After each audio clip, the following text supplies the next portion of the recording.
like a Hellcat. Using a pentalobe screwdriver from directfix.com, remove the two bottom pentalobe screws. Using a case opener tool and a suction cup, lift gently up the screen and run the case opener tool around the edges to separate the adhesive. With the adhesive separated, use the suction cup to pull the screen up gently. Do not pull all the way out as there's cables attached. Keep the screen at a 90-degree angle as you might rip the cables if you go too far. Using a 00 Phillips screwdriver, remove the two screws on the shield that's covering the battery connector. You can now remove the battery shield cover. Using a plastic pry tool, lift the battery cable up from the connector.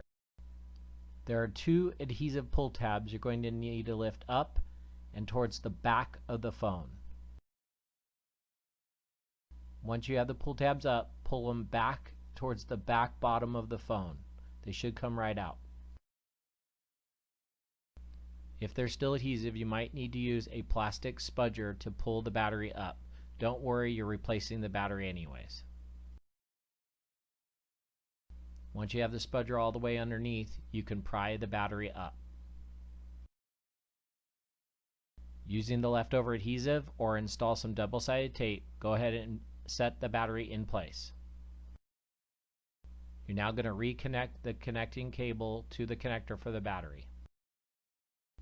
Add back the shield and go ahead and screw in the two screws. You may now bring the screen down and start the process of getting the screen back into the frame of the case. With the screen all the way in, you can now insert the two pentalobe screws. Go ahead and turn on the phone and check to make sure your new battery's working and you're all set to go.